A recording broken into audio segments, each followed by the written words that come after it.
Mhm. Lien sacré. Mais que se cache derrière ces deux mots? Le lien Près de ton âme, je me sacré. sens loin de ce monde différent de nous. Mystère. Qu'en pensez-vous? Attiré comme Est-ce un quelque chose aimant, tombé je du ciel? me retrouve hors du temps, loin Est-ce le de plus grand des miracles? tout. Est-ce que ça existe? Je ne veux À pas quoi ça me sert? réveiller, Qu'est-ce tu qu'il apporte? m'as hypnotisé, Allons voir c'était ça. On hypnotisé, s'amuse? Allez, c'est parti. hypnotisé.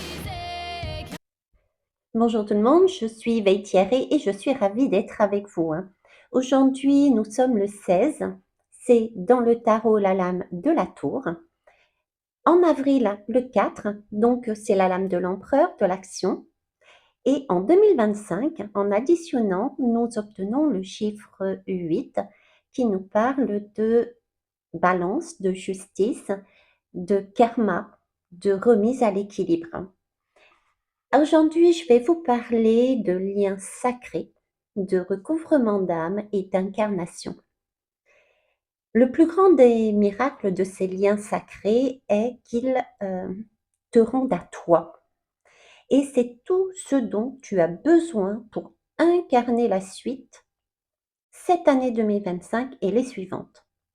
Je vous ferai donc le parallèle des liens sacrés avec nos sociétés, notre actualité et les années qui viennent. Comme d'habitude, je vous demanderai de prendre uniquement ce qui fait sens pour vous. Donc écoutez-vous, écoutez votre corps. Je passe mon temps à vous le répéter, mais c'est très important. Si vous avez besoin justement de comprendre comment cela fonctionne, de comprendre comment faire, n'hésitez pas à me contacter. Allez, c'est parti. De nombreuses rencontres, de nombreuses personnes m'ont fait confiance en me choisissant justement en tant que professionnelle à travers tout ce que je propose, autant en formation qu'en soins, qu'en lecture d'âme, etc. En tant que professionnelle et aussi en tant qu'amie pour les accompagner dans leur cheminement dans un moment important de leur parcours de vie. C'est entre autres pour cela qu'ici, je souhaite vous amener à vous de voir, ressentir, écouter à travers mes yeux, mes paroles, l'âme agit de l'univers, via également ma propre expérience, si particulière, mais au final peut-être pas tant que cela. Oui, nous sommes bien plusieurs dans l'humanité dans ce cas-là, des liens dits sacrés. Une expérience que l'on a tendance à voir au départ, hein, quand on est plongé dedans, que sous un certain prisme, le sien, pensant qu'il est unique. Oui, mais là aussi, je souhaite vous révéler, en deuxième partie, qu'il s'agit là plus que ce que vous ne pensez. Il s'agit d'un plan plus vaste, celui d'un recouvrement d'âme et d'incarnation. J'en ai commencé à vous en parler dans la vidéo précédente, intitulée Es-tu incarné sur Terre? Le grand plan pour y arriver. Je vous ai présenté la première partie de ce grand plan. Ici, je souhaite vous amener à ouvrir vraiment votre perception en passant de votre soi intérieur à celui du nous commun. Car oui, tout part toujours de soi d'abord. Ce que j'ai vécu était peut-être hors norme, mais ce n'est plus exceptionnel. De plus en plus de femmes et d'hommes vivent cela sans pouvoir le nommer. Alors je viens poser ce sens. Oui, un lien peut être une initiation. Oui, un miroir peut te remettre debout sans jamais te perdre et te prendre. Oui, la vie nous guide à récupérer nos morceaux d'âme. Et non, il ne faut pas attendre une fusion pour que ce soit précieux. Cet homme n'a pas été mon amant. Il a été un passage, un portail, un éclaireur, un feu qui a ravivé le mien. Et aujourd'hui, je partage tout cela, pas pour parler de moi, mais en vérité pour que chacun reconnaisse la beauté cachée de ses propres initiations et prenne conscience que tout part de soi, mais affecte l'humanité et les univers. Je vous ferai donc le parallèle avec nos sociétés, nos actualités, comme je vous l'ai dit précédemment. Allez, c'est parti. Recouvrement d'âme et incarnation. Mon plus puissant miroir vivant qui m'a rendu à moi, après ou avec la nature. Parfois dans une vie, une rencontre ne ressemble à aucune autre. Elle n'a pas de nom précis, pas de statut, pas de logique, et pourtant elle bouleverse tout. Elle traverse tes murs de protection. Elle allume un feu que rien n'avait su rallumer avant. Elle ne te donne rien de concret, et pourtant elle te rend à toi-même. C'est ce que j'ai vécu. Pas un simple amour, non, beaucoup plus qu'un amour. Également une initiation. Je n'ai pas vécu une histoire d'amour classique. Il ne s'est rien passé, et pourtant tout s'est dit. Dans le regard, le silence, le frisson, l'élan retenu. C'était une alchimie sacrée, un rituel orchestré par la vie elle-même. Une énergie vitale, de feu, de Kundalini a commencé à monter en moi. Pas à cause d'un acte sexuel, mais parce que mon âme était touchée. J'étais face à quelqu'un qui voyait au-delà du visible. Et dans ce regard-là, j'ai senti que je pouvais être, juste être. Mon plus grand miroir n'était pas la source. Attention, c'est bien moi qui ai ouvert cette porte. Mais il a été la clé. Il n'est pas celui qui m'a donné, entre guillemets, quelque chose. Il est celui qui, par sa simple présence, a réveillé un fragment de mon être oublié par son regard et cette sécurité intérieure ressentie à ses côtés. Ce que j'ai vécu est une fusion d'âme, un rappel multidimensionnel. Et cette énergie ne m'appartient pas à moi seule. Elle est co-créée. Une mémoire vivante entre deux âmes qui, en se retrouvant, ont rouvert un canal ancien, sacré, intense. Pourquoi à un moment donné ai-je vu son enfant intérieur? Parce que mon âme a reconnu en lui une faille sacrée. Je n'ai pas aimé son image, j'ai aimé ce qu'il cachait. Et ce que j'ai vu, ce regard doux, perdu, fragile, parfois fort et silencieux, je le connais par cœur. C'est mon propre enfant intérieur dans sa version masculine. Je n'étais pas seulement attirée par lui, j'étais attirée par le reflet de moi à travers lui. Et c'est cet amour qui a activé la guérison.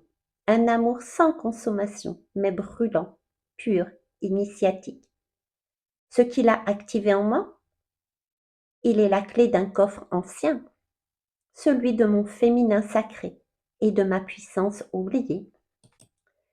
Il est le feu déclencheur, pas la flamme à garder. Il a réveillé mon énergie vitale et cette Kundalini qui ne redescend plus. Il a incarné mon double polaire, cette part masculine consciente que j'ai appelée en moi. Et donc, j'ai peur. J'ai peur. J'ai peur qu'il disparaisse. Non pas parce que je le veux dans ma vie, mais parce qu'il porte un fragment de ma mémoire sacrée. S'il disparaît, j'ai peut-être peur d'oublier qui je suis devenue grâce à lui.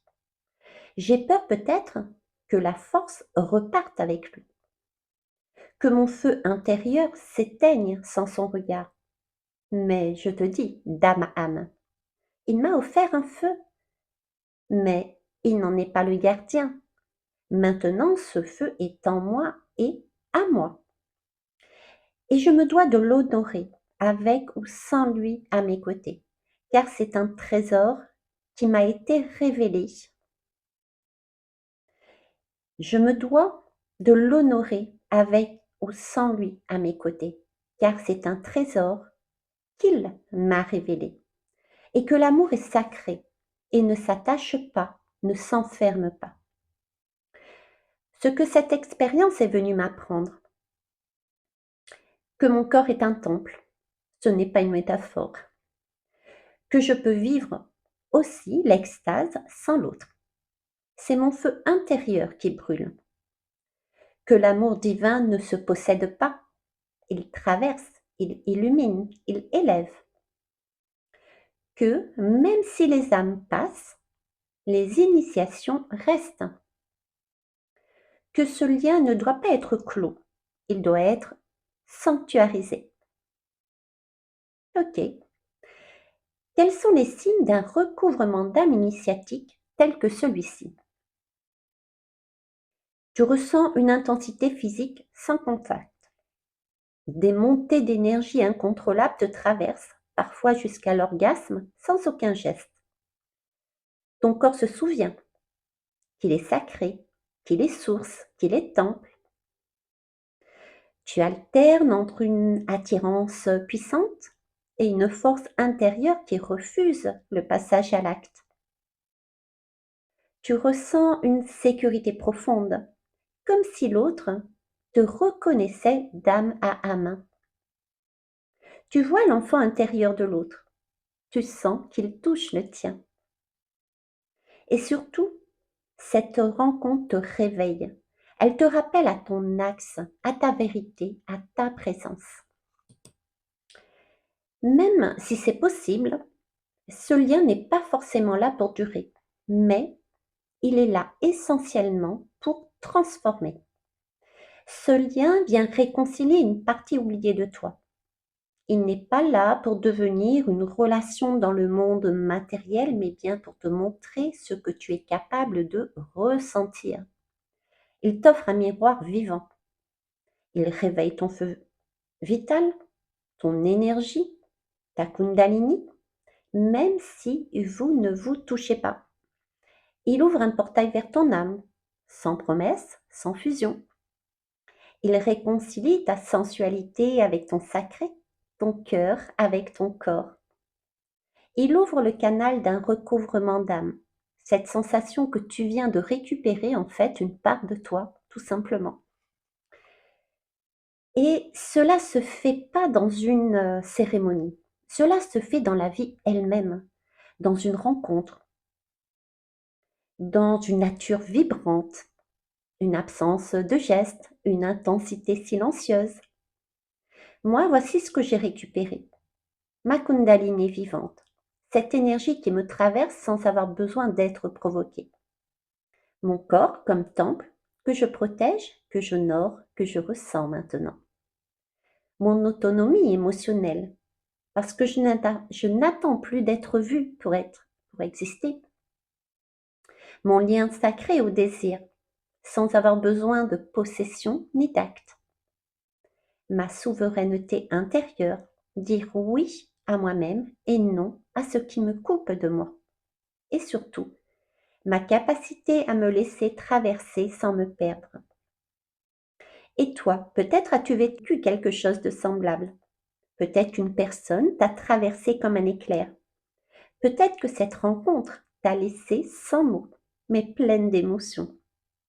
Peut-être que tu as ressenti de la confusion, du feu, de la gratitude, de la peine aussi. Et peut-être que tu as cru que ce n'était rien, parce que ça n'est jamais allé quelque part.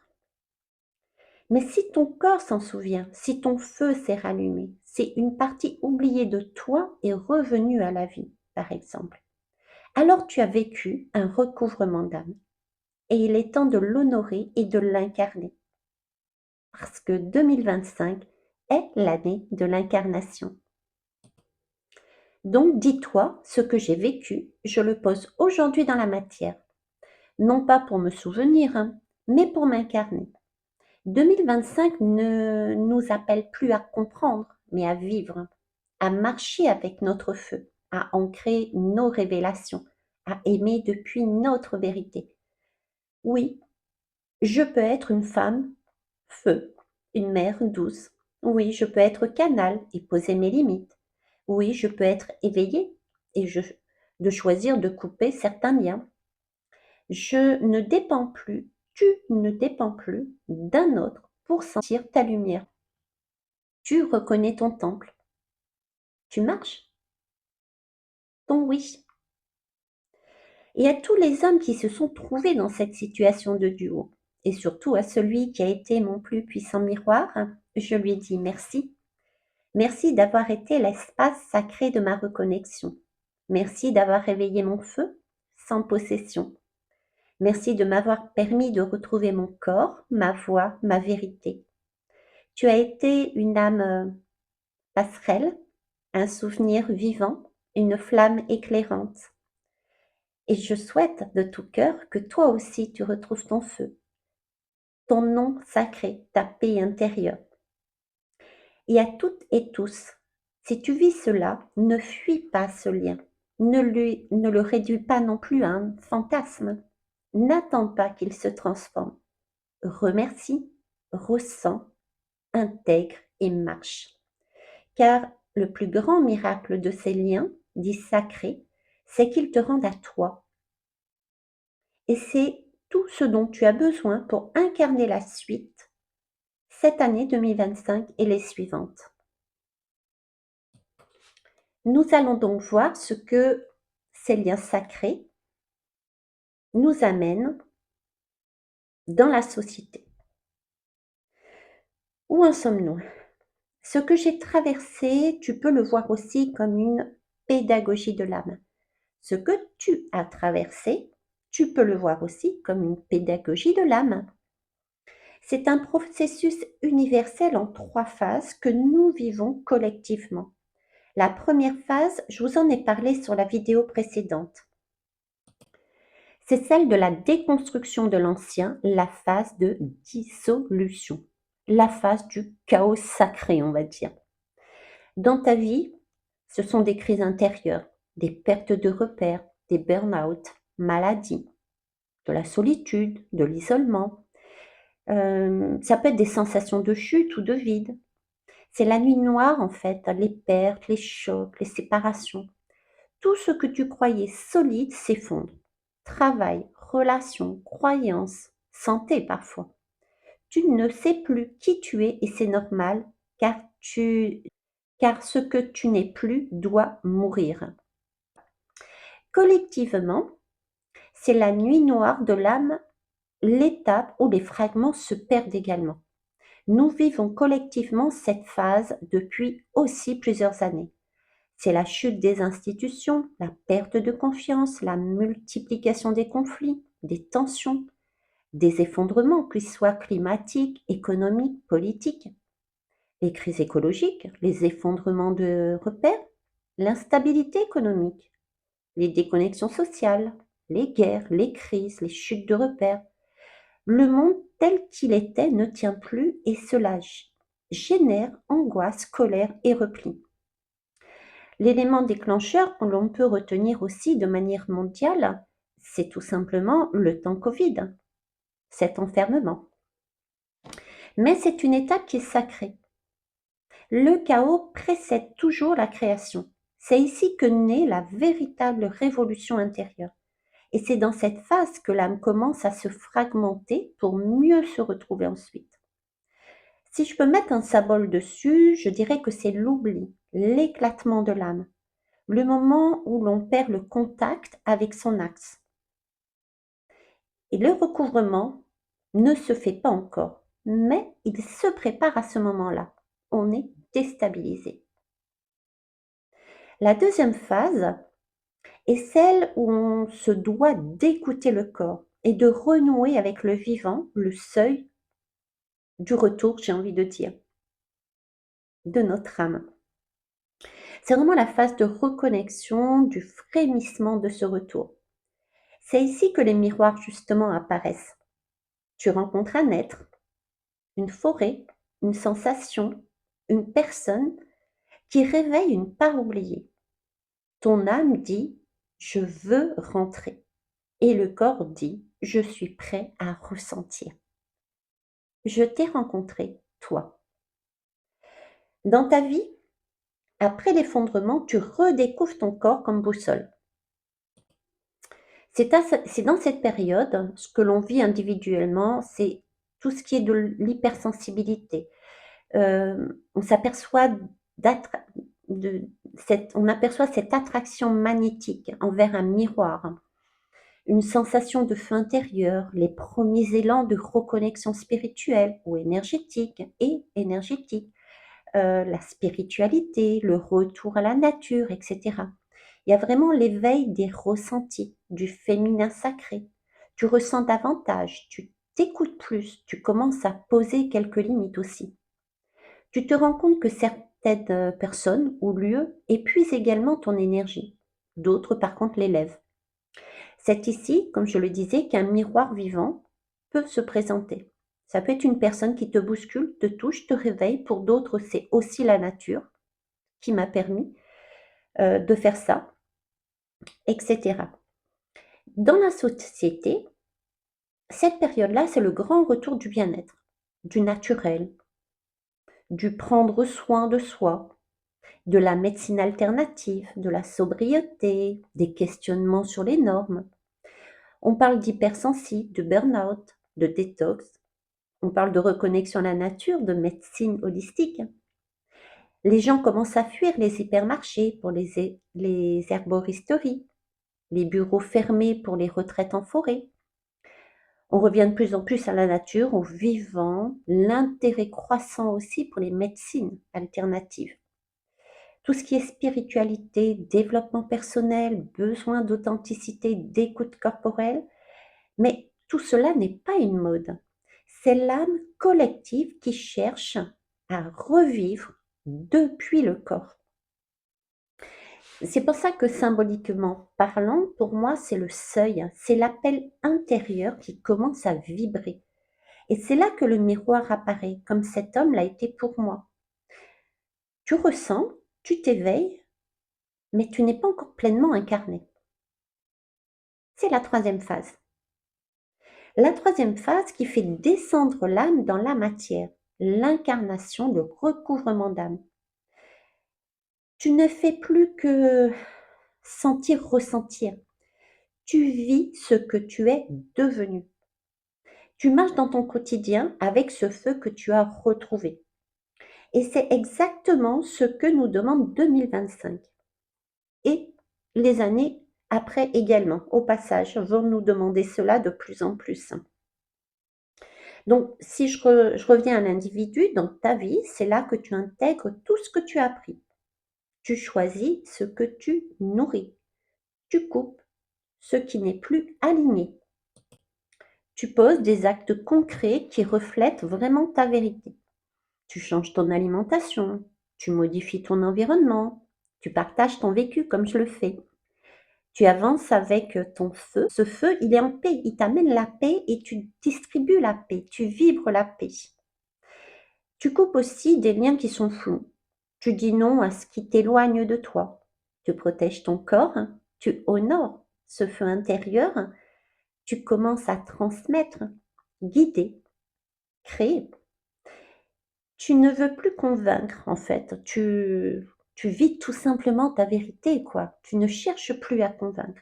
Tu n'as plus besoin qu'on valide ton chemin, tu l'incarnes tout simplement. Dans la société, nous sommes au seuil de cette étape collective. Après 2020, l'après 2020 a vraiment secoué les consciences, je vous l'ai dit. Maintenant vient l'appel, dans cette troisième phase, à poser dans le monde ce que nous savons.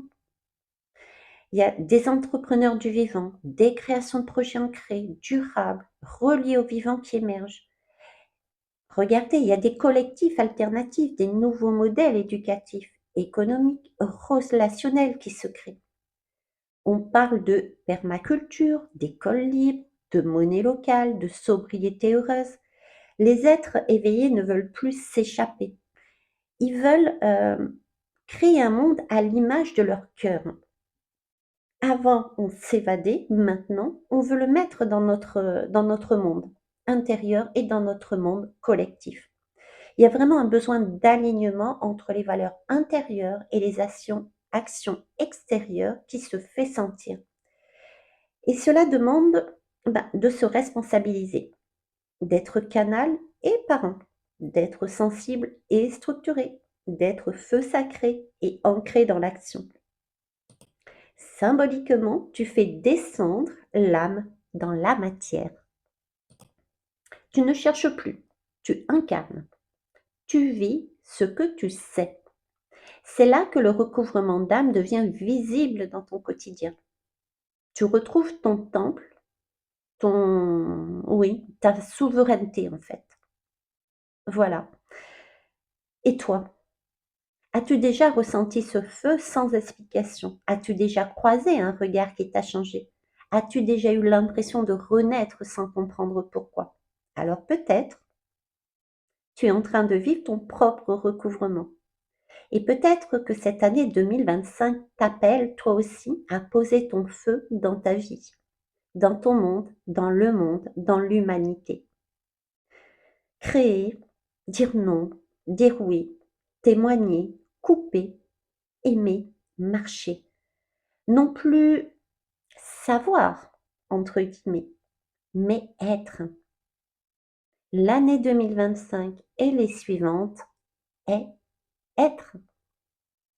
Voilà ce que je souhaitais vous dire par rapport à mon expérience, par rapport à la confiance que certains et certaines m'ont accordée encore aujourd'hui. J'embrasse Emeline et je vous rappelle que je suis à vos côtés pour vous accompagner dans votre évolution si vous en avez besoin à travers des soins avec la nature, avec les plantes, à travers des partages d'âme, de lecture d'âme, par des oracles, par des tarots. Voilà ce que je voulais vous dire pour clôturer en fait le chapitre que j'avais commencé sur la dernière guidance et qui me semblait important de vous amener pour voir que ces liens sacrés sont dits sacrés parce qu'ils nous raniment et nous permettent de ranimer aussi de l'humanité. Je dirais même les mondes. Et ça, c'est par là. Sur ce, je vous souhaite en fonction de l'heure à laquelle vous écouterez, une belle nuit, une belle journée. Au revoir.